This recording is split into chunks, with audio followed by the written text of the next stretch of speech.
आऊज़ु बिल्लाहि मिनश्शैतानिर्रजीम। बिस्मिल्लाहिर्रहमानिर्रहीम।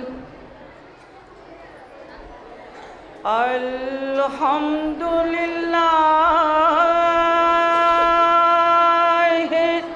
रब्बिल आलमीन। अस्सलातु वस्सलामु अला सय्यदिल अंबिया वल मुरसलीन सय्यदना व नबीना व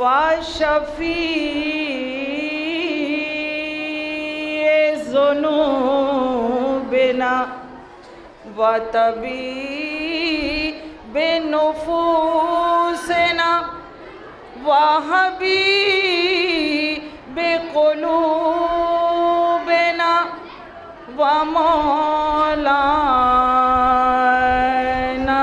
मौलास्सक़लैन जद्दिल हसन वल हुसैन अबुल क़ासिम मोहम्मद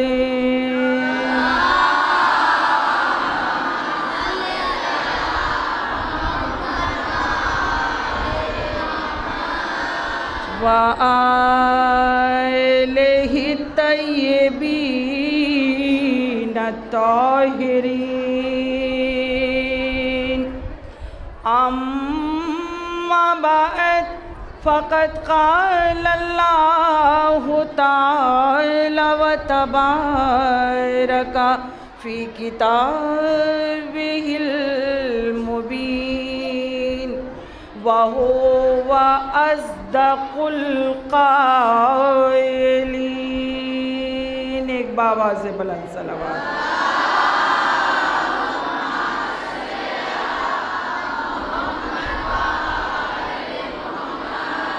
बिस्मिल्लाहिर्रहमानिर्रहीम। अत्ताइबूनल आबिदूनल हामिदूनस साइहूनर राकिऊनस साजिदूनल आमिरून बिल मारूफ व नहूना अनिल मुनकर वल हाफिज़ून लमहदूदिल्लाह व बल हुदूदुल्लाह व बाशिरिल मोमिनीन। एक बावाज़े बुलंद सलावत।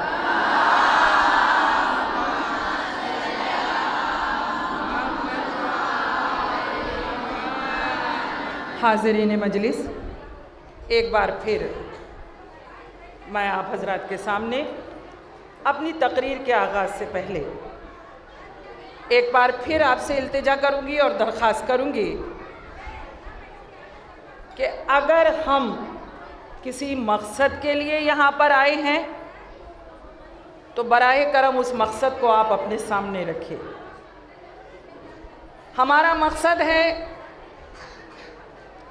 हम अपनी शहज़ादी के जनाजे में शिरकत के लिए आए हैं।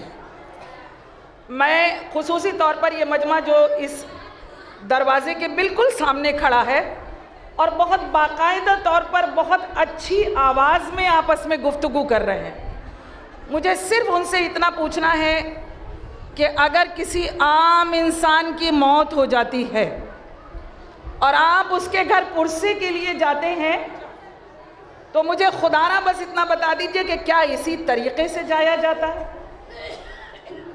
क्या यही तरीक़ा है किसी के घर पुरसा देने के लिए जाने का? और अगर ये तरीक़ा नहीं है तो जहाँ तक मेरी आवाज़ जा रही है, बाहर के जितने मजमे तक मेरी आवाज़ जा रही है, उनसे मेरी दस्तबद्ध गुजारिश है कि जब आम इंसान के जनाजे में हम निहायत अदब से, खामोशी से पुरसे के लिए जाते हैं, उसके अज़्ज़ा और अक़रबा को हमें पुरसा देना होता है, तसल्ली देना होता है, तो खुदारा शहज़ादी कौनैन के इस जनाजे की इस तकरीब को या इस प्रोग्राम को या इस मजलिस को आप रस्म मत बनाइए, बल्कि अपने मकसद को सामने रखकर आप शहज़ादी के इस शबीह ताबूत में शिरकत फरमाएँ। मेरे ख़्याल से मेरी आवाज़ अभी तक बाहर के लोगों तक नहीं पहुँची है, और ये मेरी फितरत है कि जब तक मजमा बाकायदा अदब व एहतराम के साथ मजलिस में ना आए, यकीन मानिए मैं ही नहीं बल्कि किसी को भी पढ़ने में उस वक्त तक लुत्फ़ भी नहीं आएगा कि जिस वक्त तक मजमा ना सुने। इसलिए बराए करम मैं फिर एक बार तमाम मजमे से मेरी ये दस्तबस्ता गुजारिश है कि बाहर जितने भी लोग हैं, यहाँ पर अभी जगह है, फ़र्श अज़ा पर आएँ, बाकायदा तौर पर अपने मकसद को पूरा करें और कुछ लेकर उठें ताकि आपका आना जो है वो यहाँ कारामद हो सके। एक बावाज़ बुलंद सलावत।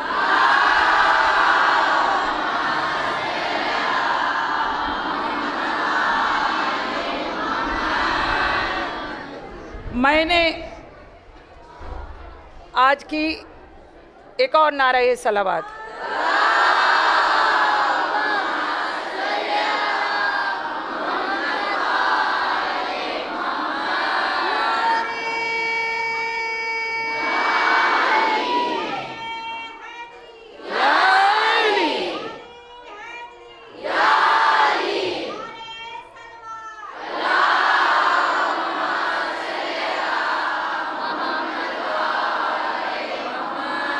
इससे बेहतर सलावत।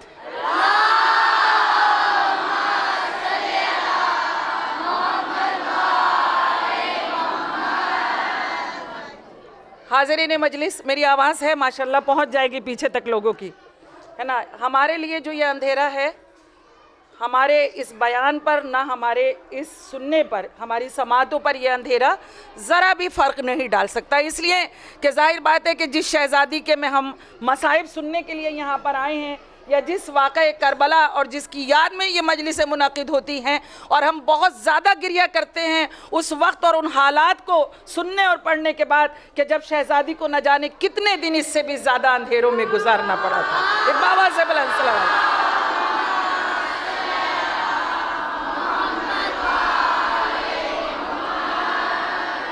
मैंने आज की इस मजलिस में सूरह तौबा की इस आयत को अपना सरनामा कलाम करार दिया है।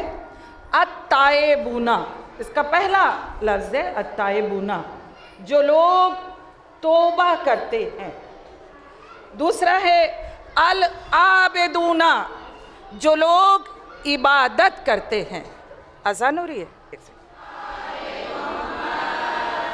हाज़रीन मजलिस, मुझे मालूम है कि दामन वक्त में गुंजाइश नहीं है और मेरे ख़्याल से मजलिसें जो गुज़िश्ता मजालिस हैं वो इतनी ज़्यादा तवील हो गई, वरना हर साल, मुझे भी यहाँ आते हुए शायद ये तीसरा साल है, हर साल इस वक्त हम अपनी इस आखिरी मजलिस का भी इख्तिताम हो जाया करता था।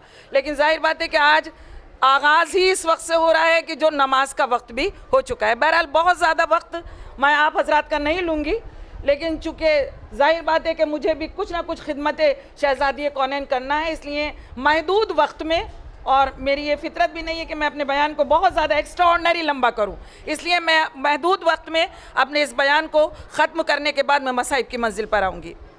मैंने जिस आयत को अपना सरनामा कलाम करार दिया, उसका मैंने पहला लफ्ज़ अत्ताइबूना, वो लोग जो तौबा करते हैं, अल आबिदूना, जो इबादत करते हैं, अल हामिदूना, के जो अल्लाह की हम्द करते हैं, अस्साइहूना, जो अल्लाह की राह में सफ़र करते हैं, अर्राकिऊना, जो रुकू करते हैं, यानी आलम रुकू में पाए जाते हैं या आलम रुकू में देखे जाते हैं, अस्साजिदूना, जो सजदा करते हैं या सजदे की हालत में पाए जाते हैं, ये सजदे की हालत में देखे जाते हैं।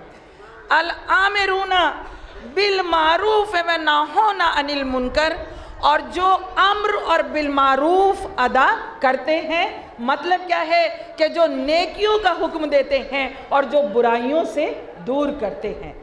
बस उसके बाद कहते हैं इस आयत में है वल हाफिजूना हुदूदुल्लाह, जो अल्लाह की हदों की हिफाजत करते हैं। और उसके बाद आए करीमा में अल्लाह कह रहा है ऐ मेरे हबीब, बस यही वो लोग हैं कि जिन्हें जन्नत की बिशारत दे दो। तो तवज्जो चाहती हूँ, मैंने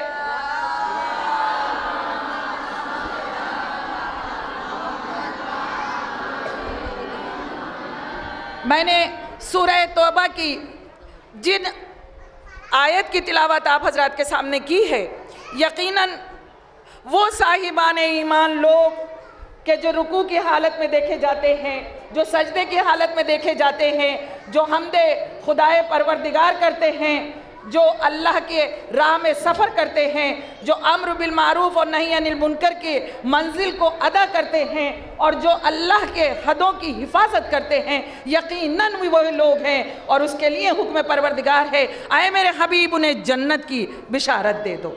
अब जाहिर बात है कि कौन लोग होंगे वो लोग हैं कि जिन्हें मारिफत खुदा हासिल है, वो लोग हैं कि जिन्हें तकर्रुब अल्लाह हासिल है, वो लोग हैं कि जो अल्लाह की जिन्हें मारिफत हासिल है। और जब ऐसे लोग हैं तो यकीनन उनके दराजात क्या होंगे, उनके मरातिब क्या होंगे, वो किस मकाम पर होंगे, उनकी मंजिलें क्या होंगी, इसलिए कि उनका हर पल हर लम्हा याद इलाही में सर्फ होता है। हाज़रीन मजलिस, बस इस आयत के बाद मैं आप हजरात के सामने खुसूसी तौर पर, आप दुरूद ज़रूर भेजिए, लेकिन खुदारा इस चीज़ का लिहाज रखिए कि किस जगह दुरूद भेजा जाए और कहाँ ठहर के सुना जाए। इसलिए कि ये मैं जिस मिंबर पर बैठी हूँ, आप बुरा ना मानिएगा, ये तबलीग का मरकज़ है, ये तबलीग का ज़रिया है ये मिंबर। यहाँ पर आने के बाद अगर हम चंद वाक़यात को बयान करने के बाद यहाँ से चले जाएं तो हमने हक़ मिंबर अदा नहीं किया। माफ़ करिएगा, हक़ मिंबर तब अदा होता है कि जब हम कुछ तबलीग करें, जब हम अम्र बिल मारूफ और नही अनिल मुनकर की मंजिल को तय करें, जब हम इस्लाम की उन हिदायत और क़वानीन को दुनिया के सामने पेश करें जो अल्लाह चाहता है और अल्लाह का रसूल चाहता है। यहाँ मैं एक लफ्ज़ अपने बयान के आगाज़ से पहले बताना चाहूँगी कि दुनिया में बहुत सी यादगारें कायम होती हैं, लेकिन वक्त के साथ साथ वो यादगारें ख़त्म हो जाया करती हैं। लेकिन जिन यादगारों में रूहानियत होती है, वो यादगारें एक लाफानी नक्श बनकर सफ़े हस्ती पर कायम रहती हैं। हवादिस के तेज़ तन झोंके चाहे कितना ही न चलें, लेकिन उनका कुछ नहीं बिगाड़ सकते, इसलिए कि उनमें रूहानियत शामिल होती है। चाहने वालों, ये प्रोग्राम जो दुल्हिपुर बनारस में एक यादगार के तौर पर शहादत जनाब फ़ातिमा ज़हरा के सिलसिले में जो ये कायम है, यकीनन ये भी एक यादगार है। और इस यादगार में चूँकि रूहानियत पिना है, इसलिए इस यादगार को कोई मिटा नहीं सकता, इसलिए कि ये उस शहज़ादी की यादगार में कायम है कि जिसका किरदार आलम निस्वा के लिए क़यामत तक के लिए मशले राह है। और चाहने वालों, जिन शमाओं को परवरदिगार आलम ने हिदायत के लिए रोशन किया है, उन शमाओं को चाहे कितने भी आंधियाँ आएँ, लेकिन उनके किरदार की शमें हमेशा रोशन रहेंगी। ये फ़र्ज़ बनता है हर इंसान का, ख्वाह चाहे मर्द हो या औरत हो। ये मजालिसें भी उसी सिलसिले और उसी यादगार की एक कड़ी है चाहने वालों, जो यहाँ दुल्हिपुर में मुनक़िद होती हैं। और हमारी खुशकिस्मती है कि हम हर साल उस किरदार को बयान करते हैं कि जो हमारे लिए नमूने अमल है। यहाँ एक चीज़ और मैं आप हजरात के सामने शेयर करना चाहूँगी कि मजलिस 2 हिस्सों पर मुश्तमिल होती है। सुबह से आप फ़ज़ाइल शहज़ादी कौनैन सुन रहे हैं। मैंने थोड़ा सा ये सोचा है, मैं भी सुन रही थी मुस्तकिल तमाम खिताबतें जो यहाँ पर हुई हैं, उनको मैंने भी सुना। मैंने थोड़ा सा ये सोचा कि कुछ थोड़ा सा ऐसा मैं अपनी बच्चियों को दूं कि जो शायद अब तक बच्चियों की समात में या बच्चियों ने ना सुना हो, और हो सकता है कि वो उनके लिए कुछ कारामद हो सके। और उसके ज़ैल में मैं ये बताना चाहूँगी हाज़रीन मजलिस कि मजलिस के 2 हिस्सों पर मुश्तमिल होती है। कौन कौन से? फ़ज़ाइल और मसाइल। ये हमारी मजलिस का है, फ़ज़ाइल और मसाइल। फ़ज़ाइल क्या है? फ़ज़ाइल है शान अहले बैत को बयान करना। फ़ज़ाइल है शहज़ादी के कमालात और उनकी अज़मत को बयान करना। फ़ज़ाइल है शहज़ादी के दराजात और मर्तबे को बयान करना, है ना। और फ़ज़ाइल है अहले बैत के मर्तबे और उनके फ़ज़ाइल व कमालात व अज़मत को बयान करना। इसका नाम क्या है? फ़ज़ाइल।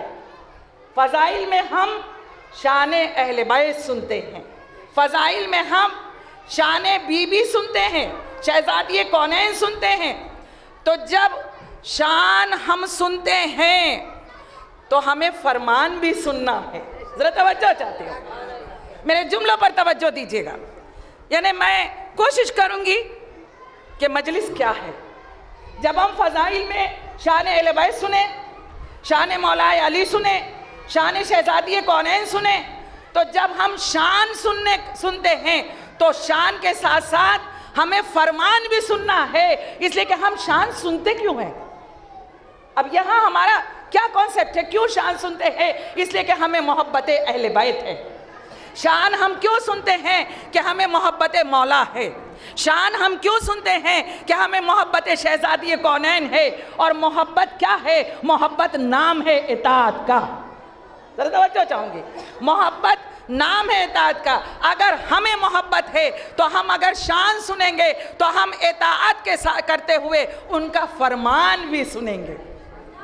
एक बाबा से बुलंद सलावत।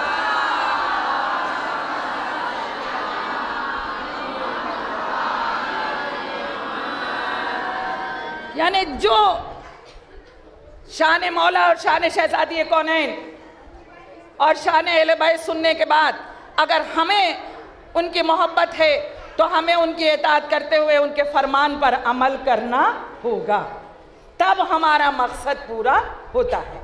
और अज़ीज़ान गिरामी, यहाँ एक बात और मैं आप हज़रात के सामने कहना चाहूँगी कि जब आप इताअत अहले बैत करेंगे, जब आप इताअत शहज़ादी कौनैन करेंगे, जब आप इताअत मौला करेंगे, तो यकीनी तौर पर अल्लाह कहता है कि अगर तुम मेरे नुमाइंदों को, जिनको मैंने हिदायत के लिए भेजा है, अगर उनकी मोहब्बत के साथ उनकी इताअत करोगे तो मैं तुम्हारी हर दुआ को कबूल करूँगा।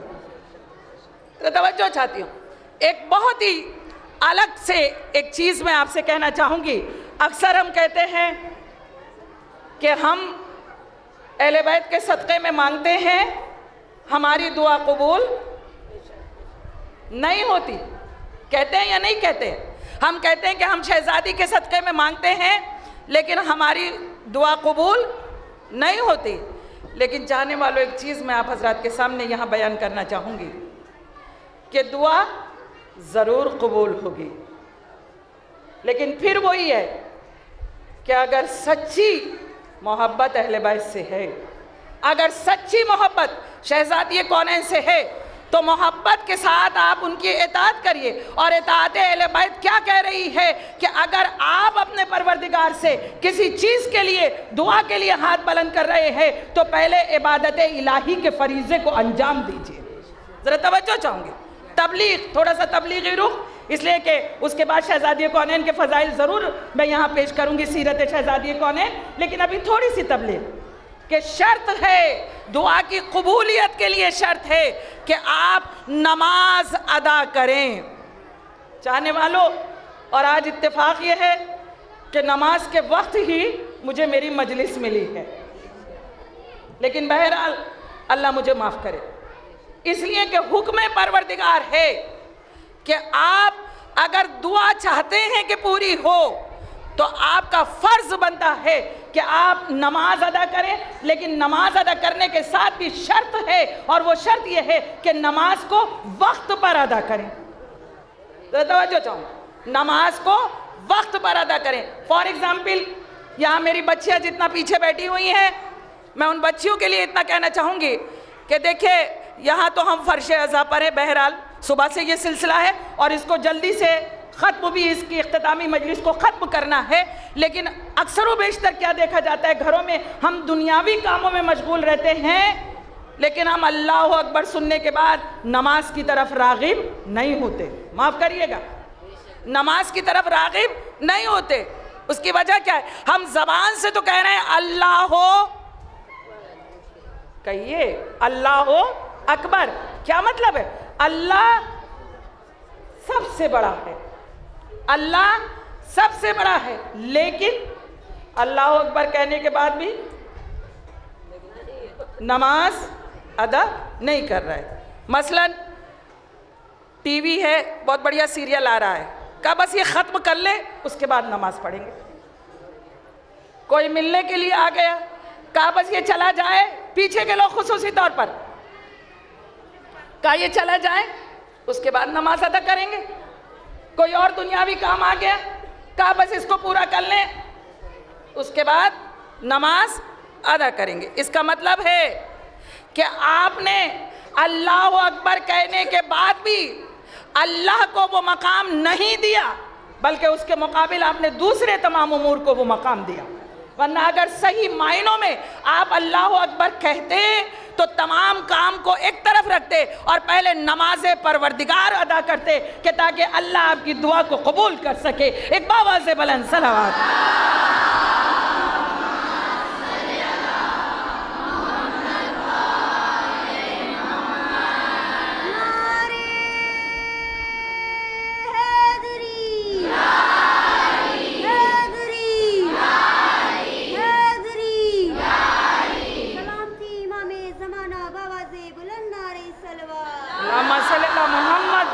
मोहम्मद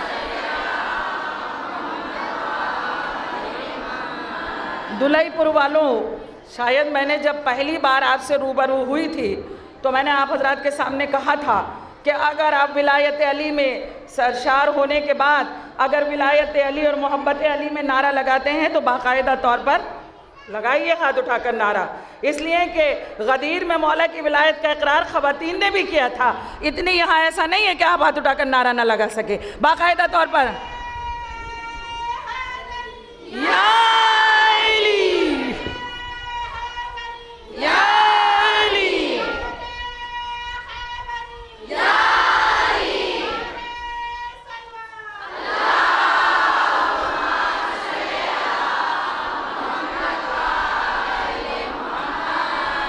तो हाज़रीन मजलिस में अर्ज़ कर रही थी कि तमाम कामों को बरतरफ रखने के बाद हमें अगर अपनी दुआ कबूल करवाना है परवरदिगार आलम से तो हमें फ़र्ज़ अदा करना है कि हम नमाज अदा करें।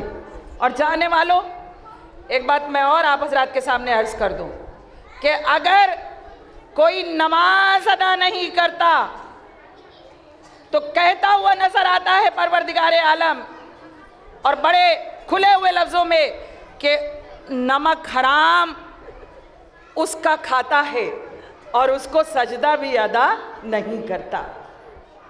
ये तमाम चीज़, ये तमाम दुनिया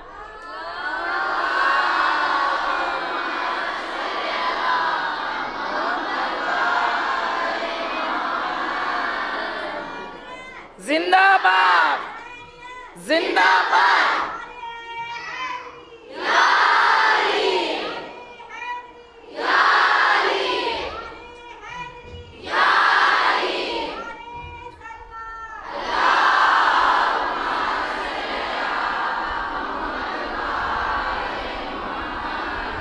यहाँ मेरी बच्चियाँ जो बैठी हुई है, बस थोड़ा सा और नमाज के ज़ैल में इसलिए कि मौज़ूआत जो अक्सर खुश्क हुआ करते हैं और खुश्क मौजू सुनने की समातें जो हैं वो ज़रा नहीं सुन पाती हैं। लेकिन ये कि बहरहाल ये तबलीगी काम है और ये मुझे बताना ही है कि नमाज का हुक्म किसने दिया, पहले ये देखना है। नमाज का हुक्म अल्लाह ने दिया, नमाज का हुक्म नबी ने दिया, नमाज का हुक्म इमाम ने दिया। तो अब मैं यहाँ एक बात आप हज़रात से कहना चाहूँगी कि जब अल्लाह ने नमाज का हुक्म दिया, जब नबी ने नमाज का हुक्म दिया, जब इमाम ने नमाज का हुक्म दिया, और हम अल्लाह, नबी और इमाम के हुक्म के बाद अगर हम नमाज ना अदा करें तो हमने अल्लाह को भी हकीर माना और अल्लाह के हुक्म को भी हकीर समझा। हमने नबी को भी हकीर माना और नबी के हुक्म को भी हकीर समझा। हमने इमाम को भी माज़अल्लाह हकीर माना और इमाम के हुक्म को भी हकीर समझा, इसलिए कि हम नमाज अदा नहीं करते। ज़रा तवज्जो चाहूँगी। और इमाम जाफ़र सादिक़ अलैहिस्सलाम से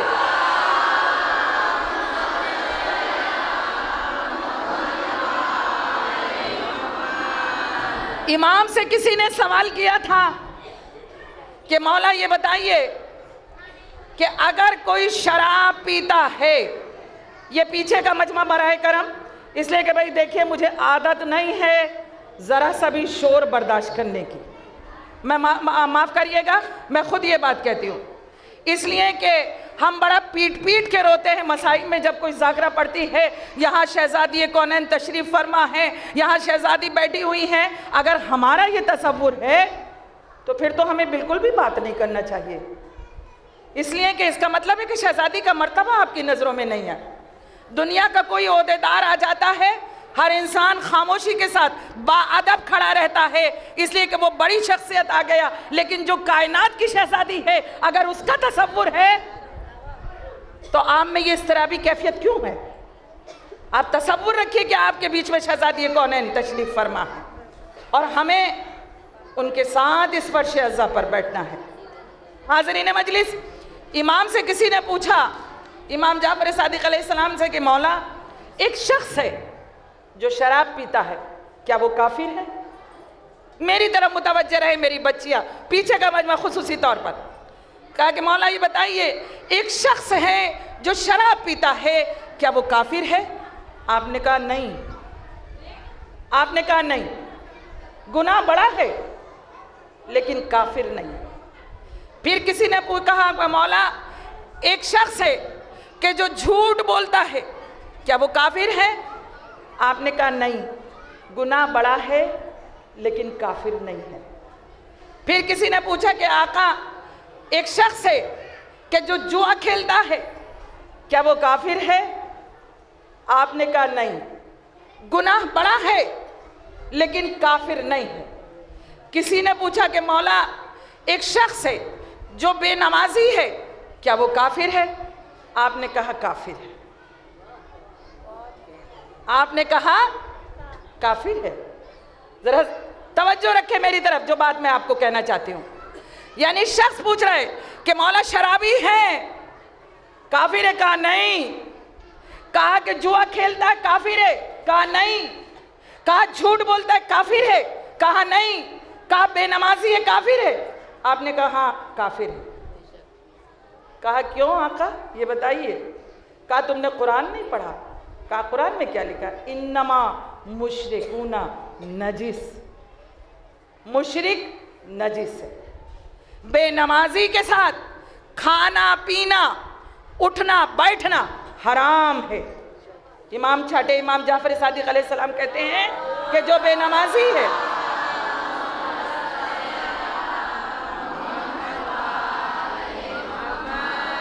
कहा कि जो बेनमाजी है उसके साथ खाना पीना उठना बैठना हराम है और बेनमाजी काफिर है। अब देखिए इमाम का कौल है शराबी काफिर नहीं, जुआ खेलने वाला काफिर नहीं, झूठ बोलने वाला काफिर नहीं। मौला कह रहे गुनाह बड़ा है। देखिए मेरी बात को ऐसे मत लेके जाना।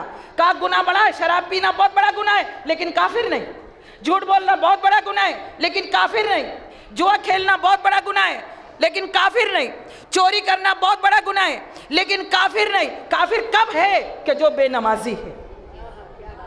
काफिर वो है कि जो बेनमाजी है। कहा आका वो कैसे?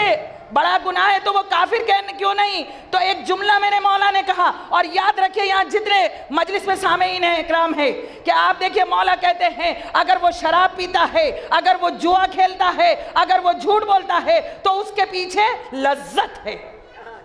जरा तवज्जो चाहती हूं, वो एक लज्जत के तहत शराब पीता है, वो एक लज्जत के तहत जुआ खेलता है, वो एक लज्जत के तहत झूठ बोलता है, लेकिन नमाज ना पढ़ने में क्या लज्जत है?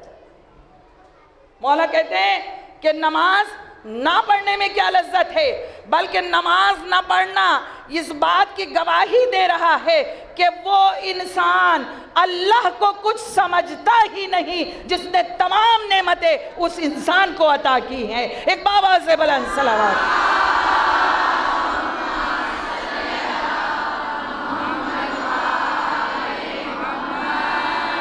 इसलिए वो काफिर है कि ना उसने अल्लाह को माना है, ना हुक्म अल्लाह को माना है, ना उसने नबी को माना है, ना उसने हुक्म नबी को माना है, ना उसने इमाम को माना है, ना उसने हुक्म इमाम को माना है। माज़ अल्लाह वो अल्लाह को भी हकीर समझ रहा है, माज़ अल्लाह वो नबी को भी हकीर समझ रहा है, माज़ अल्लाह वो इमाम को भी हकीर समझ रहा है। और आप खुद सोच लीजिए कि जो अल्लाह नबी और इमाम को हकीर समझे उसका क्या मकाम होगा। इसीलिए कहा गया है कि वो काफिर है जो नमाज अदा नहीं करता। एक बाबा से बुलंद सलावत।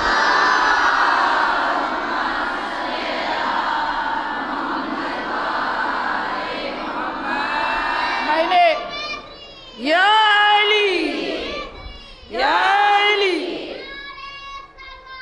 मोहम्मद व आले मोहम्मद।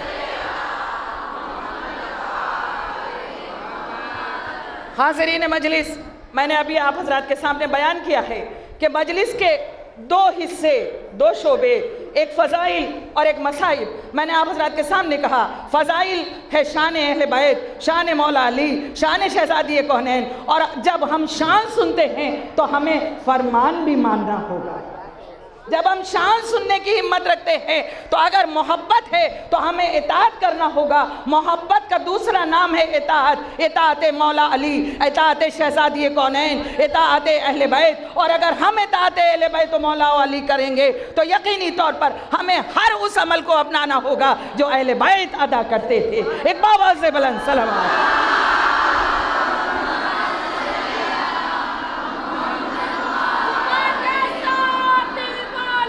अली मौला, अली मौला, अली मौला, अली मौला,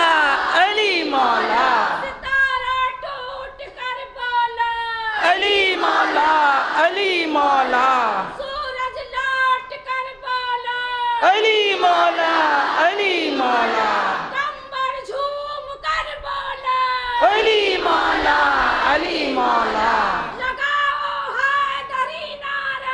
अली मौला, अली मौला,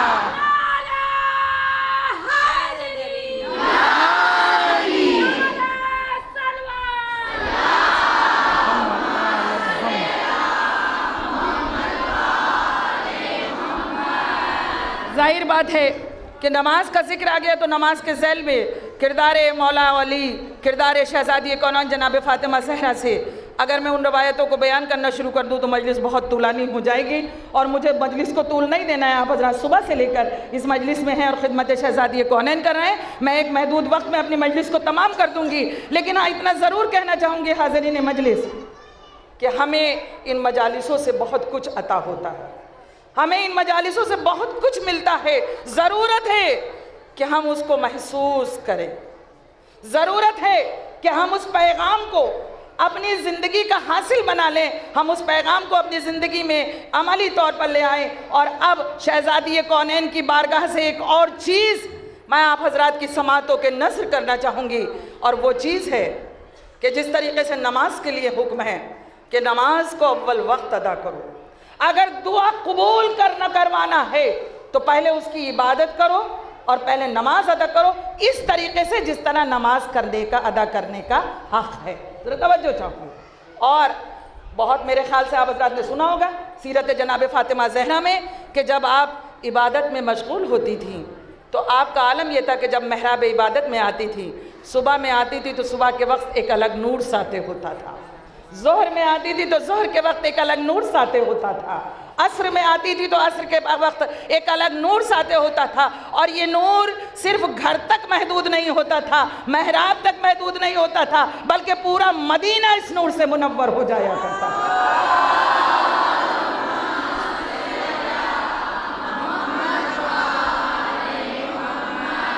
इसलिए कि किरदार फातिमा कहाँ आ रहा है कि सूरह तौबा की जिस आयत को मैंने अपना सरनामा कलाम करार दिया है कि वो लोग जो रुकू में नजर आते हैं, वो लोग जो सजदों में नजर आते हैं, वो लोग जो अल्लाह की राह में सफर करते हैं, वो लोग जो अम्र बिल मारूफ और नही अनिल मुनकर की मंजिल को तय करते हैं, ऐ मेरे रसूल बस वही लोग हैं कि जिन्हें जन्नत की बिशारत दे दो और जिन्हें तकर्रुब इलाही हासिल होता है, जिन्हें मारिफत अल्लाह हासिल होती है। और हाज़िरीन मजलिस, बारगाह सैयदा कौनैन से एक चीज़ और मैं अपनी बच्चियों को नज़र करना चाहूँगी, इसलिए कि ये बच्चियाँ आने वाले वक्त में एक ख़ानदान को लेकर चलेंगी। ज़रा तवज्जो चाहती हूँ, है ना। हम ये मजलिसें जो बर्पा कर रहे हैं, हम जो ये मजलिसें सुन रहे हैं, इनका मकसद है कि हमारी आज की जनरेशन, हमारी आज की कौम सीरत जनाब सैयदा से कुछ लेकर उठे। मैंने अभी अपनी मजलिस के आगाज़ में कहा कि खुदारा इसको रस्म मत बनाइए, खुदारा इसको रिवाज मत बनाइए कि मजलिस करना है, आना है और मजलिस में से चले जाना है, नहीं, बल्कि ये हिदायत का मरकज़ है, बल्कि ये तालीमात का मरकज़ है।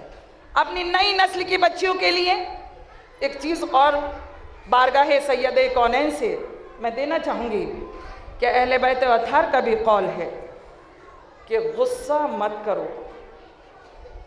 गुस्सा एक इंसान के लिए जहन्नुम की आग है। बारगाह सैयदा से कि शहजादी कहती हैं कि गुस्सा मत करो, गुस्सा जहन्नुम की आग के बराबर है। फरमाने शहजादी है कि ये वो मर्ज है जो कैंसर से भी ज्यादा खतरनाक है, गुस्सा। इसलिए कि गुस्से की हालत में बरसा बरस की इबादतें बेकार हो जाया करती हैं। फॉर एग्जाम्पल, आपने किसी एक यतीम को सहारा दिया, आपने किसी यतीम को पाला। आपको मालूम है कि यतीम को पालना और यतीम को सहारा देना कितना बड़ा सवाब है। पीछे का मजमा खुसूसी तौर पर जहाँ जहाँ मेरी आवाज़ पहुँच रही है, यतीम को पालना, यतीम को सहारा देना बहुत ही सवाब का काम। हत्ता के लिखा हुआ है कि अगर किसी ने किसी यतीम के सर पर हाथ फेरा तो जितने उसके सर पर बाल हैं उतना सवाब मिलेगा। लेकिन अगर गुस्से की हालत में एक मर्तबा भी ये कह दिया कि ओ नमक हराम, जरा तवज्जो सुनूंगी। मैं तो आपको पता है मैं आम जिंदगी से पढ़ने की आदी हूँ। आपने 40 साल, 30 साल, 25 साल, 20 साल एक यतीम को सहारा देने के बाद मेहनत की, इबादत की, और गुस्से की हालत में अगर एक जुमला ऐसा निकल गया जिससे आपने अपने एहसान को जता दिया तो आपकी 40 साल, 30 साल, 20 साल, 15 साल इबादत खत्म। इसलिए कि गुस्सा हराम है, गुस्सा जहन्नुम की आग से बदतर है। जहां तक हो सके इस गुस्से से बचो। और गुस्से के ज़ैल में तो ये तक लिखा हुआ है, आप हज़रात को बता दूं कि जब इंसान गुस्से में होता है तो वो शैतान के कदमों में होता है और उसकी पोजीशन होती है फुटबॉल की तरीके से, जिधर को शैतान किक मार दे उधर ही को लुढ़क जाता है। इसलिए आप उस हालत ही में ना आइए कि आप शैतान के कदमों में जाएं। अपने आप को गुस्से से बचाइए, गुस्से की हालत से बचाइए और उस अमल को बजा लाइए कि अगर कभी गुस्सा हो तो उस वक्त कौले मासूमीन है कि आप सलावात जितनी ज़्यादा से ज़्यादा हो पढ़ें। इसलिए कि जब सलावात पढ़ेंगे तो गुस्सा दूर हो जाएगा और शैतान आपसे दूर होता चला जाएगा, है ना। आप जहन्नुम के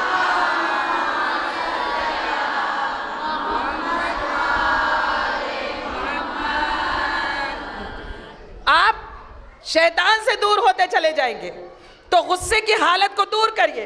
देखिए, बहुत से लोग कहते हैं, अब एक बहुत सामने की चीज़ अपनी बच्चियों के लिए, सामने की चीज़, हुजूर सल्लल्लाहु अलैहि वसल्लम से उमर इब्ने आस ने अरस्तु के बारे में कुछ कहा, तो हुजूर कहने लगे कि खबरदार अरस्तु को बुरा मत कहना। कहा क्यों?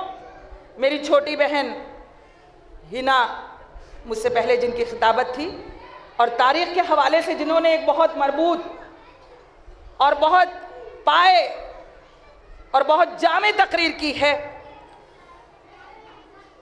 मैं कहना चाहूँगी कि अरस्तु के बारे में जब उमर इब्ने आस ने हुजूर सल्लल्लाहु अलैहि वसल्लम के सामने कुछ कहा, तो आपने कहा खबरदार अरस्तु को बुरा मत कहना। कहा क्यों? कहा कि इसलिए कि अरस्तु अक्ल और दलाइल के साथ लोगों को इल्म देता है। तवज्जो चाहूँ, और जो बात मैं अब कहना चाह रही हूँ वो अरस्तु से मुंसलिक है। आप जानते हैं यहाँ इलेक्शन जो होता है हमारे मुल्क में, इस इलेक्शन की थ्योरी जो है वो भी अरस्तु की है। आप लोग कहते हैं बार बार गुस्सा बहुत आता है, लोग कहते हैं झूठ बोलने की आदत पड़ गई है, लोग कहते हैं इस काम की आदत पड़ गई। आदत है क्या? आदत किसे कहते हैं? बस इसके ज़ैल में मैं अरस्तु ही के हवाले से कहती हूँ कि अरस्तु कहते हैं आदत किस चीज़ का नाम है? आदत को ख़त्म करो। कैसे ख़त्म होगी आदत? झूठ बोलने की आदत कैसे ख़त्म होगी? गुस्से की आदत कैसे ख़त्म होगी? आदत क्या है? आदत है तकरारे अमल का नाम।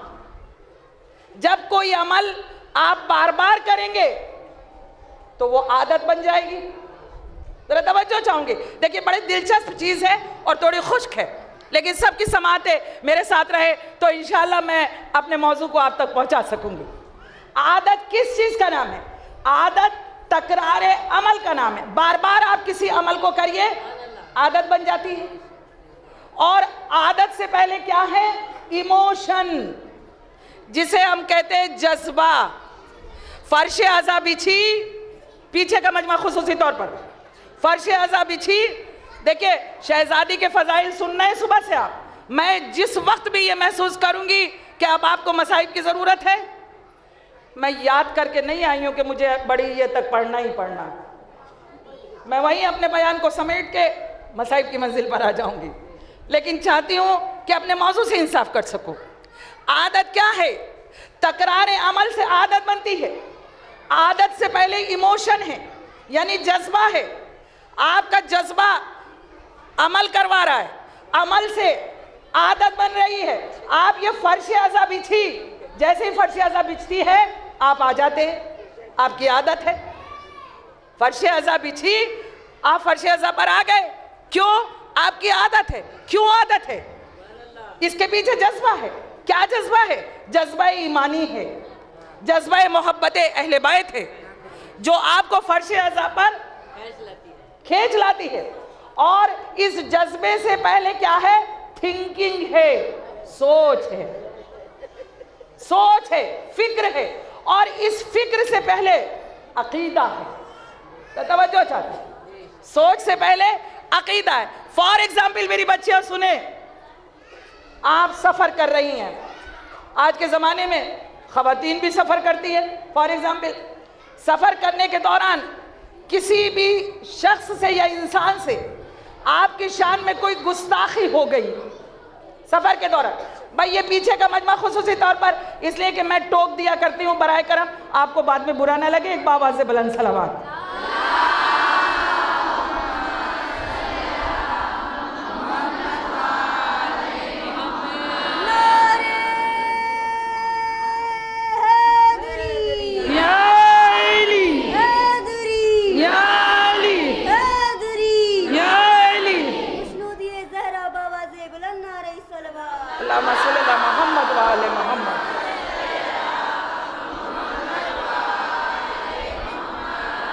आदत को खत्म कैसा किया जाए? जब तक आप ये ना सुनेंगी ना नुस्खा, आदत नहीं बदल सकती आप। इसलिए गौर से सुन लीजिए, बड़े काम की चीज़ है। किसी भी बीमारी को दूर करने के बाद लिए जब डॉक्टर नुस्खा लिखता है ना, तो वो दवा लेते हो या नहीं लेते हो? आदत को बदलने का नुस्खा आज दे के दुल्हईपुर में जा रही हूँ। आदत तकरार अमल से बनती है। तकरार अमल से पहले इमोशन, जज्बात, जज्बात से पहले थिंकिंग, सोच, सोच से पहले अकीदा। इस बात को ध्यान में रखिएगा। आप सफ़र कर रहे, किसी इंसान से गुस्ताखी हो गई। अब जब गुस्ताखी हो गई तो आपने सोचा कि इस गुस्ताखी का जवाब ज़रूर दूं। आपने सोचा कि इस गुस्ताखी का जवाब ज़रूर दूं और आपने उस गुस्ताखी का जवाब दे दिया। तो आपका ये अकीदा दुनियावी अकीदा है, कुरानी अकीदा नहीं है। ज़रा तवज्जो चाहूँगी। कुरानी अकीदा क्या कहता है? कुरानी अकीदा कहता है अगर इसने तुम्हारी बेइज्जती की है तो वो बेइज्जती बेइज्जती नहीं है, इज्जत का देने वाला अल्लाह है। ये क्या इज्जत देगा? अगर इसने तुम्हारी शान में गुस्ताखी की तो अब इसकी गुस्ताखी के बदले में अगर आप कोई ऐसा अमल करें बदला लेने का, तो आप बदला ना लें, इसलिए कि आपकी इज्जत देने वाला अल्लाह। जिसने गुस्ताखी की वो अल्लाह की नजर में बेइज्जत है और जिसने सब्र किया वो उसकी अल्लाह की नजर में इज्जत है। जरा तवज्जो चाहते है ना?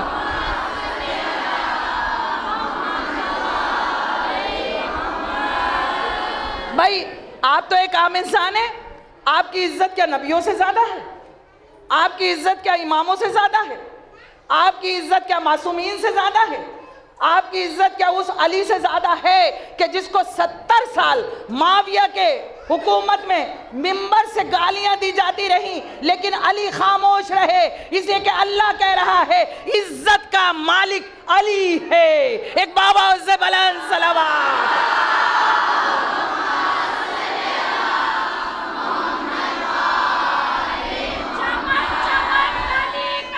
अली अली अली अली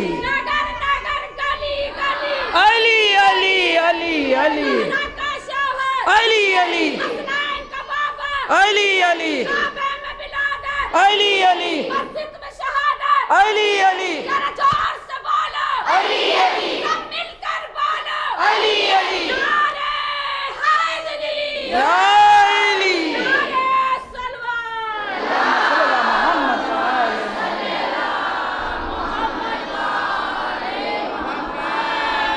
तो हमें दुनियावी अकीदे पर अमल नहीं करना, हमें कुरानी अकीदे पर अमल करना है। और चाहने वालों, यही तो अरस्तु भी कह रहा है कि दुनियावी अकीदा कुछ और है, कुरानी अकीदा कुछ और है। ये मत कहो कि आदत है, बल्कि अगर आदत को बदलना है तो आदत का नुस्खा ये है कि अगर आदत को बदलना है तो पहले अकीदे को बदलो। अकीदा बदलेगा तो थिंकिंग, सोच बदलेगी, और जब सोच बदलेगी तो इमोशन बदलेंगे, और जब इमोशन बदलेंगे तो अमल में अमल बदलेगा, और जब अमल बदलेगा तो आदत बदल जाएगी। एक बाबा से बला सलावत।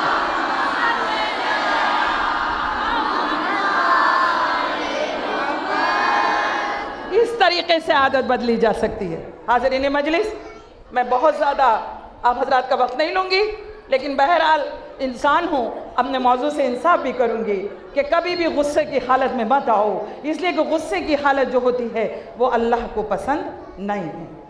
और किस तरीके से चाहने वालों, अब ज़रा देखिए तारीख़, बड़े दिलचस्प वाक़यात, बड़ी दिलचस्प मनाजिर हमें दिखा कर आगे बढ़ती है।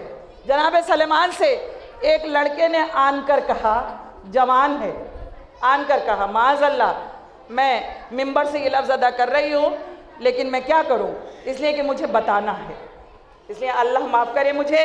कि जब एक लड़के ने जनाब सलमान से आन कर कहा, ए सलमान, आपकी दाढ़ी के बाल बेहतर हैं या कुत्ते की पूंछ के बाल? तवज्जो चाहूँगी। कोई और होता तो क्या होता? आप बताइए, गुस्सा आता या नहीं आता? कितना गुस्सा आता, टूट पड़ता पूरी तरीके से। साहबी रसूल, एक जवान कह रहा है, सलमान ये बताइए क्या आपकी दाढ़ी के बाल बेहतर हैं या कुत्ते की पूंछ के बाल? सलमान को गुस्सा नहीं आया। सलमान ने उस जवान से कहा कि मुझे उस वक्त से खौफ आता है कि जब रोज़े महशर होगा, मेरा हिसाब किताब होगा। सलमान ने ये नहीं कहा कि रोज़े महशर होगा तो क्या बातें कर रहा है, तेरा हिसाब किताब होगा। सलमान कहते हैं मुझे उस वक्त से खौफ आता है जब रोज़े महशर होगा, मेरा हिसाब किताब होगा।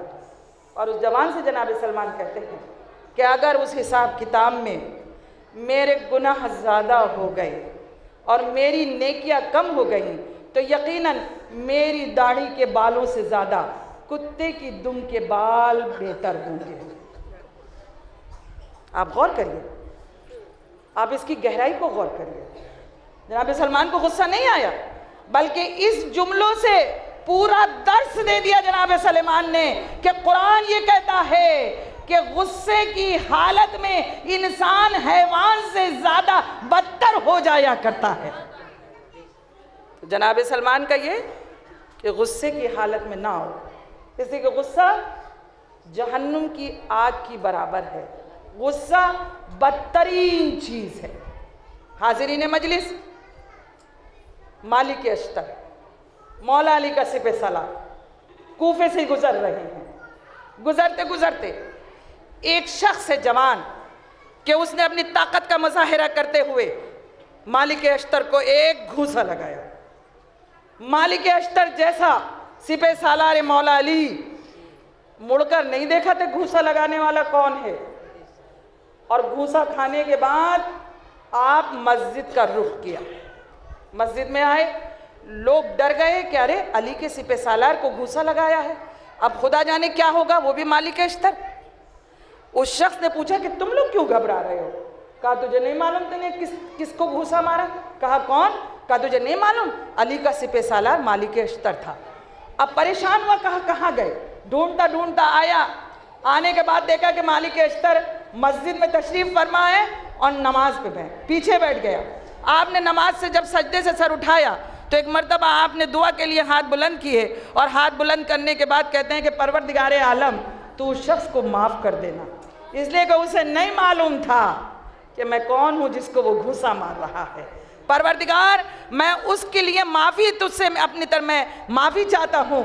और ये कहने के बाद जब पीछे मुड़कर देखा तो वो शख्स था मालिक अश्तर के कदमों में गिर गया। कहा मुझे माफ़ कर दीजिए। आपने फरमाया कि मेरा मस्जिद में आने का इरादा नहीं था, लेकिन जब तूने ये अमल किया मैं मस्जिद में आया और मैं तेरे लिए दुआ कर रहा था। तवज्जो चाहती हूँ, ये किरदार है कि अगर आप कभी भी गुस्से की हालत में हो तो आप अपने आप को उस जहन्नुम की आग से बचाइए। बस हाज़रीन मजलिस, मैं अपनी मंजिल पर आई और अब बहुत ज़्यादा नहीं 10-15 मिनट और वक्त लेते हुए मैं मजलिस का इख्तिताम करूँगी इंशाअल्लाह। आज हम जिस महफ़िल में नूरानी मजलिस में यहाँ मौजूद हैं वो किरदार सीरत जनाब सैयदा जो आप सुबह से सुन रहे हैं कि शहज़ादी का किरदार किस मंजिल पर था, जो तमाम आलम निस्वा के लिए मशअल राह है। शहज़ादी के किरदार में तमाम नमूने मौजूद हैं। शहज़ादी इबादत में आती थी तब भी अलग किरदार रहता था।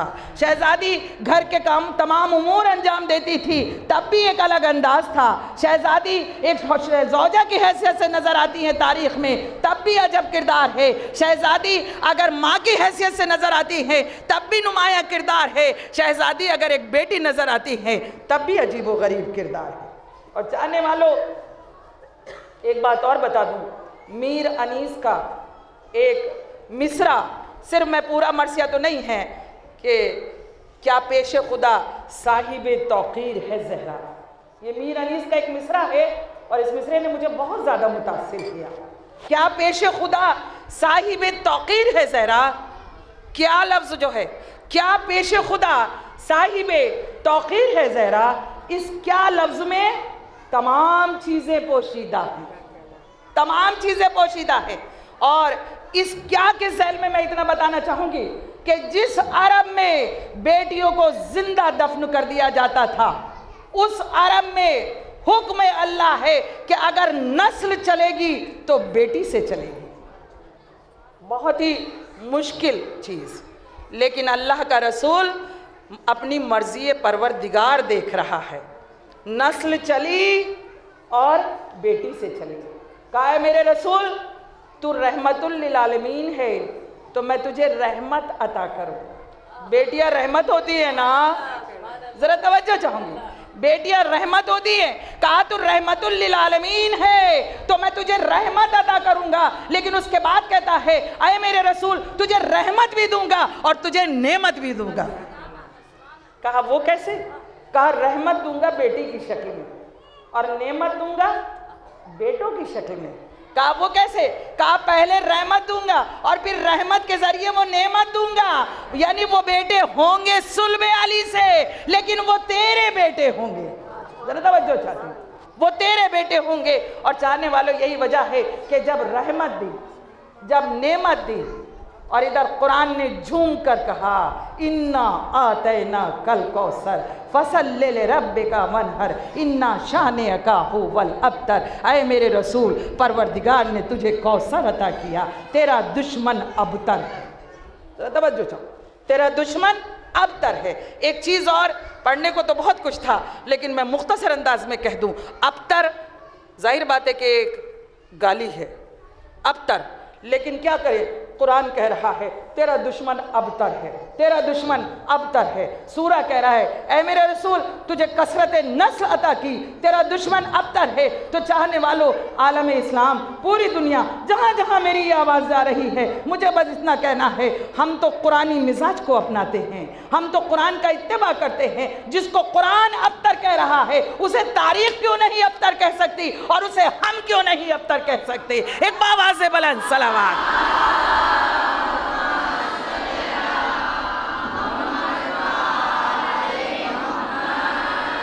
ऐ मेरे रसूल तेरा दुश्मन अबतर है। और चाहने वालों मैं एक पूरी यानी तारीख पढ़ने के बाद अपनी पूरी जिम्मेदारी के साथ ये जुमले अदा कर रही हूँ। अरब के किसी कबीले में, अरब की किसी कौम में, अरब के किसी भी कबीले को ये बिल्कुल भी ताकत नहीं थी कि वो किसी दूसरे कबीले कौम का नसब बयान कर सके। अगर ये ताकत थी तो सिर्फ बनी हाशिम को ताकत थी, इसलिए कि बनी हाशिम उस मकाम पर थे कि अगर खता की है तो कहेंगे, अगर ऐसे हैं तो कहेंगे। और किस अंदाज से बनी हाशिम के इस कबीले ने और इस कौम ने, बनी हाशिम के लोगों ने किस तरीके से दुश्मन के नसब को बयान किया है कि आप फिदक का खुतबा शहजादी का देख लीजिए जहां आपने बयान किया है। उसके बाद अगर करबला में आ जाइए तो जनाब कासिम के 14 साल का लाल जिस वक्त आया है और उसने उमर साद के पास घोड़ा लाकर कहा है ऐ उमर साद,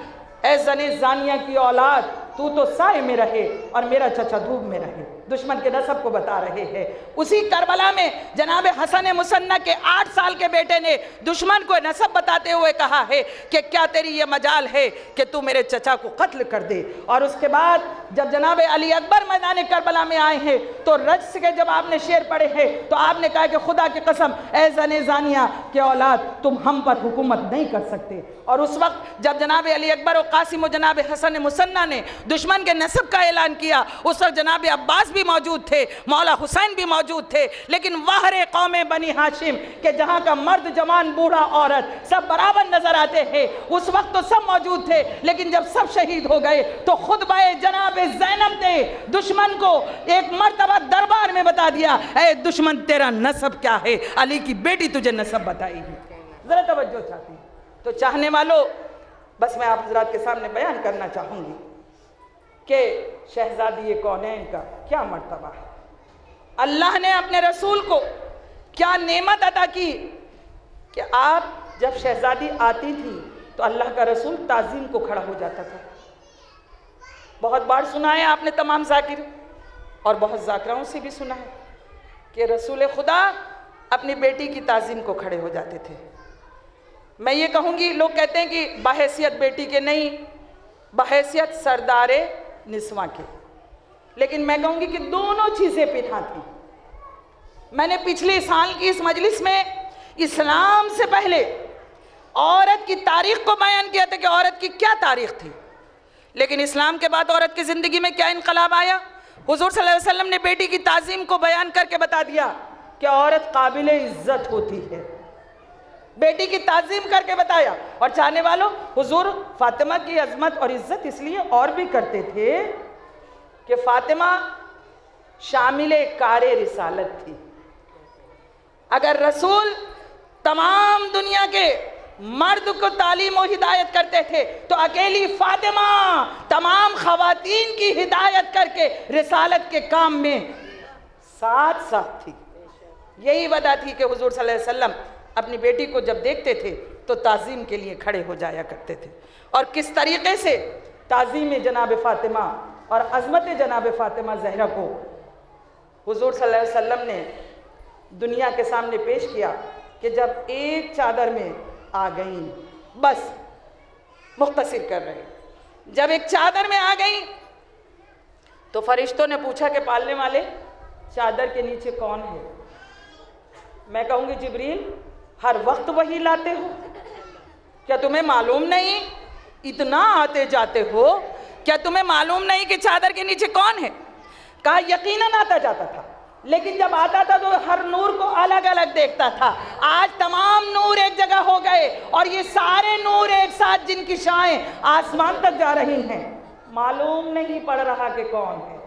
परवरदिगार ने कहा साकिनाने अर्श आओ, मैं बताऊंगा चादर के नीचे कौन है।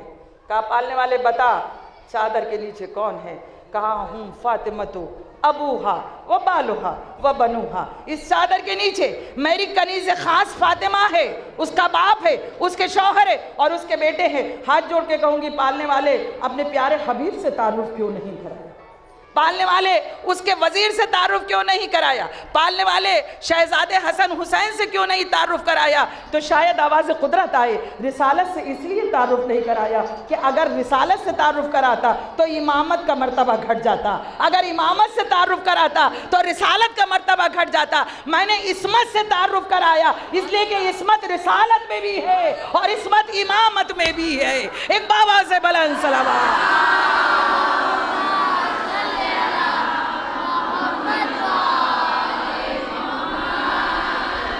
है ना चाहने वालों, फातिमा का क्या मकाम रखा। और अब एक और चीज़ मेरा से सुन लीजिए, फातिमा कौन है? इमामत और नबुव्वत के बैलेंस का नाम फातिमा। पंजतन के नाम आपने अपने घरों में लगा रखे हैं और नहीं भी तब भी आप विर्द करके देखिए कौन कौन? मोहम्मद, अली, फातिमा, हसन, हुसैन, यही तरतीब है। गाड़ियों में लोग लगाते हैं इसलिए कि रहमत नाजिल होती है, बाबरकत नाम है। घरों में लगाते हैं, रहमत नाजिल होती है, बाबरकत नाम है। मोहम्मद, अली, फातिमा, हसन, हुसैन। फातिमा का नाम कहाँ आया? बीच में, एक तरफ मोहम्मद और अली, बीच में फातिमा, एक तरफ हसन और हुसैन, उससे पहले फातिमा। दो नाम इधर, दो नाम इधर। मेरी ये बच्चियाँ खुसूसी तौर पे पीछे तक जहाँ तक मेरी आवाज़ आ रही है, मोहम्मद, अली, फातिमा, हसन हुसैन से पहले फातिमा। अब आप अगर इन नामों को लीजिए, मोहम्मद में कितने हुरूफ बताइए? मोहम्मद में कितने हुरूफ? 4। अली में कितने हुरूफ? 3। फातिमा में कितने हुरूफ बताइए? 5। यानी मोहम्मद में 4, अली में 3, फातिमा में 5। 4 और 3 7, 5 फातिमा के, 7 और 5 मिलके कितने बने? 12। हाज़रीन मजलिस, मेरा जुमला रहेगा नहीं जाना चाहिए। मोहम्मद में 4, अली में 3, 7, 5 हुरूफ, फातिमा के 12। अब इधर आ जाइए, हसन में 3, हुसैन में 4, 4 और 3 7, 5 फातिमा के मिले कितने हुए? 12। यानी मोहम्मद और अली और फातिमा 12 हुरूफ मिला के बता रही है कि मेरी नस्ल में 12 इमाम होंगे। और इधर हसन और हुसैन के हुरूफ मिलकर फातिमा बता रही है आगे आने वाली नस्ल 12 पर मुश्तमिल है। एक बाबा से बुलंद सलावत।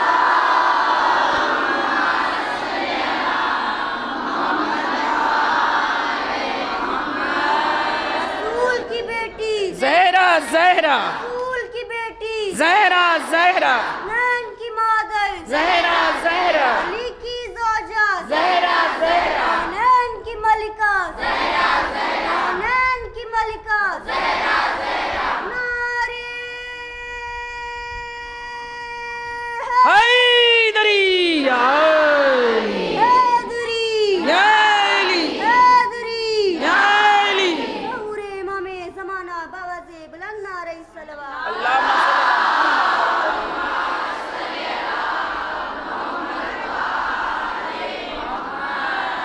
बस चाहने वालों, घर के अंदर अहले बैत का तारुफ चादर के नीचे करके बताया कि फातिमा क्या है। अभी तो घर के लोगों ने देखा था। मैं कहूँगी या रसूलल्लाह, ये तो सिर्फ घर के लोगों ने देखा है कि फातिमा कौन है। कहा रुको, दुनिया को भी दिखाऊंगा, कौम को भी दिखाऊंगा, मदीने को भी दिखाऊंगा, पूरी कायनात को दिखाऊंगा फातिमा कौन है। कहा कब? कहा आने दो मुबाहिले को, कहा आने दो मुबाहिलों को। और चाहने वालों, अजमत फातिमा को अपनी वफात से 2 महीना पहले 24 जिलहिज को मुबाहिले के मौके पर रसूल सल्लल्लाहु अलैहि वसल्लम ने मुबाहिला के मकाम पर बता दिया कि फ़ातिमा क्या है। बस इसके बाद मसाइब की मंजिल। जब ईसाइयों ने मुबाहिसा हुजूर सल्लल्लाहु अलैहि वसल्लम से किया, मानने को तैयार नहीं, कह रहे हम खुदा का ईसा को खुदा का बेटा मानो। कहा क्यों? कहा इसलिए कि ईसा के बाप नहीं था। कहा कि फिर इससे ज़्यादा हकदार तो आदम है। आदम के तो माँ भी नहीं थी, बाप भी नहीं था। यानी मान गए लेकिन मानने पर तैयार नहीं, मुबाहिसे के लिए तैयार है। कहा कि अब होगी, बहस होगी और जो झूठा होगा उस पर लानत होगी। और इसके बाद कुरान की आयत आई है, मेरे रसूल इनसे कह दो ये अपनी औरतों को लाएं, तुम अपनी औरतों को लाओ, ये अपने नफूस को लाएं, तुम अपने नफूस को लाओ, ये अपने बच्चों को लाएं, तुम अपने बच्चों को लाओ। और चाहने वालों, जब लेकर चले हैं रसूल, इंजील में पढ़ लीजिएगा, इंजील में लिखा हुआ है कि मुबाहिले से एक दिन पहले ईसाइयों में एक मीटिंग हुई थी। और वो क्या थी कि देखो अगर रसूल सहाबा इकराम को लाए तो बहस कर लेना, लेकिन अगर अहले बैत को लाए तो बहस मत करना। आप पढ़िए, तो बहस मत करना, जीत नहीं पाएंगे। और जब मुबाहिले में रसूल लेकर चले तो किस अंदाज से लेकर चले? आगे रसूल हैं, बीच में फातिमा है, पीछे अली हैं, रसूल हुसैन को गोद में लिए हुए हैं, हसन की उंगली पकड़े हुए हैं। जरा तवज्जो चाहूं, इस अंदाज से मुबाहिले के लिए ये लोग जा रहे हैं। रिसालत का कदम आगे बढ़ता है, फातिमा का कदम रिसालत पर पड़ता है, इमामत का कदम नक्शे फातिमा पर पड़ता है। यानी अल्लाह बता रहा है फातिमा उस मकाम पर है कि अगर एक कदम आगे आ जाए तो रसूल के मकाम पर आ जाएगी, और एक कदम पीछे आ जाए तो इमामत के मकाम पर आ जाएगी।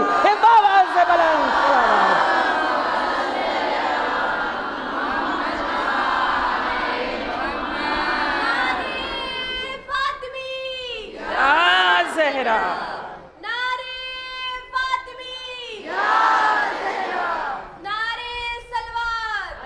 सल्लल्लाहु मोहम्मद वाले मोहम्मद। बस हाज़रीन मजलिस, मैंने आपकी जहमत तो नहीं कहूँगी, और ये चीज़ मुझे एक बच्ची ने बहुत अच्छा दर्स दिया, मैं आप हजरात के सामने उसको शेयर कर दूँ। और देखिए, दर्स किसी से भी मिल सकता है। आप ये मत सोचिए कि जो आपके बड़े वही दर्स देंगे। बस अब मैं मसाइब की मंजिल पर आ चुकी हूँ। नौगावी में मैं एक मजलिस को खिताब कर रही थी, तो मजलिस से पहले एक बच्ची मेरे पास आई और मुझसे कहने लगी कि आप ये बताइए कि अक्सर ज़ाकरा कहती हैं बस आपकी ज़हमत को ख़त्म किया, बस आपकी ज़हमत को ख़त्म किया। और उससे पहले वो ये कहती हैं कि देखिए, अगर आपको फ़र्श अज़ा पे इंतज़ार भी करना पड़ा है तो आप इस बात को ज़हमत मत समझिए, इसलिए कि जितनी देर आप फ़र्श अज़ा पर बैठते हैं उतना ही सवाब मिलता है। तो आप ये बताइए कि फिर ये लोग क्यों कहती है कि ज़हमत को ख़त्म किया? यकीनी तौर पर एक बच्ची ने आंखें खोल दी कि हम इसको ज़हमत नहीं कहेंगे, इसलिए कि ये तो वो वक्त है कि जहाँ अताएँ होती रहती हैं। आप अपने दामन मुराद को फैला के रखिए, इधर शान अहले बैत बयान होता है, उधर अताए अहले बैत चलती रहती है।